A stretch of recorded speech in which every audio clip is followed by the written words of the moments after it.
जो contempt file को लेके लगातार चर्चाएं चल रही हैं, कोर्ट ऑफ कंटेम्प्ट हम लोग क्यों करवा रहे हैं, तो इसका फैक्ट समझ लीजिए। इसलिए मैंने स्पष्ट कर दिया कि जिसकी इच्छा है जुड़े, जिसकी इच्छा नहीं है वो न जुड़े। हमें हमारे तरफ से कोई प्रेशर नहीं है, जो रियल फैक्ट है मैं उसे बता रहा हूँ। देखिए केस पर पहले सुनवाई नहीं होती थी, मतलब डिवीज़न बेंच में जो चैलेंज किया हुआ था ना प्रगति अग्रवाल वाली फाइल पे आयोग ने, तो वो लोग सुनवाई नहीं करवाते थे ताकि ये मामला पेंडिंग चलता रहे, लंबा खींचे। तो मैंने क्या किया, कोर्ट ऑफ कंटेम्प्ट करवा लिया। तो इसमें आयोग को या फिर यूं कह लें महासचिव साहब को व्यक्तिगत नोटिस जारी हो गई। अब ऐसे कंडीशन में तत्काल ये लोग अपनी फाइल, मतलब जो डिवीज़न बेंच में इन्होंने चैलेंज करा रखा था उस पर ये लोग लगातार सुनवाई करवाने लगे।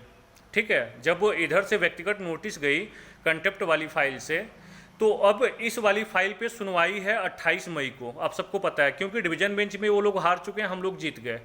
जो कंटेम्प्ट फाइल है उसमें भी हम जीतेंगे, बस उसमें कुछ करना नहीं है, वो तो सिर्फ जवाब दाखिल वो आयोग करेगा ना।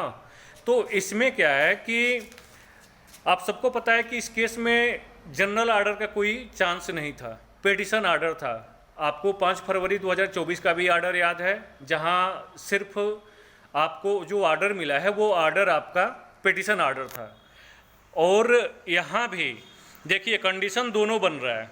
जैसे वहाँ पे ये लोग केस हार जाते हैं, आयोग सरकार हार जाती है, आयोग हार जाता है।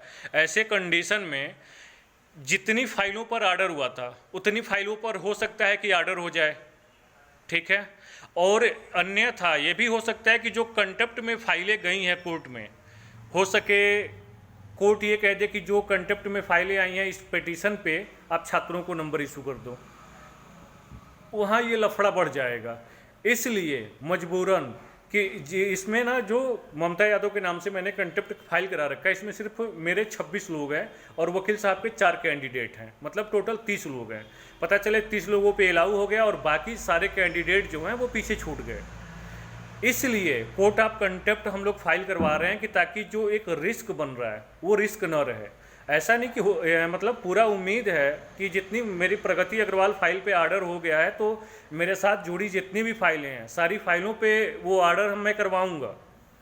लेकिन अगर आयोग ने luck by chance by the way अगर गलती से उसने कह दिया कि नहीं जो कोर्ट ऑफ कंटेम्प्ट वाली फाइल है उस पर नंबर इशू कर दो, तो फिर लफड़ा बढ़ सकता है। तो जो फाइल दूसरी वकील साहब करवा रहे हैं, हम करवा रहे हैं, उस फाइल में जितने कैंडिडेट जुड़े रहेंगे वो सेफ जोन में रहेंगे कि चलो ठीक है, अगर कंटेम्प्ट भी अगर इस वाली फाइल पे ऑर्डर होता है तो पीछे से हमारी भी फाइल लगी रहेगी। 28 को सुनवाई है, इसलिए इस फाइल को 28 से पहले ही कोर्ट में सबमिट करा देना है। आप सबको पता है कि 28 तारीख को जो कंटेम्प्ट वाली फाइल है इस पर मतलब आयोग को नोटिस जारी होने के बाद ये हल्फनामा लेके अपना जवाब दाखिल करेंगे, जिसमें फाइनल बहस फाइनल सुनवाई होनी है। तो इन सब फैक्ट को देखते हुए इस पे यही समझदारी है कि एक बार हम लोग इस फाइल में भी जुड़ जाएं, क्योंकि मैं किसी भी तरीके से अपने आप को सेफ जोन में रखना चाहता हूं और जो भी इस जोन में रहना चाहता है वो सेफ जोन में रह सकता है। चीज़ें रिस्क की हैं और जिनको ये लग रहा है ना कि यार कितना पैसा खर्चा हो रहा है, तो एक बात बता दें, कोर्ट में बिना पैसे के कुछ होता नहीं है। सीधा सीधा फंडा समझिए। सोच रहे हैं ना कि घर में बैठे हो जाएगा, कुछ नहीं होगा। जो जिन्हें जुड़ना होगा वो अपना देंगे, करवाएंगे। जिन्हें नहीं जुड़ना, मेरे तरफ से कोई प्रेशर नहीं।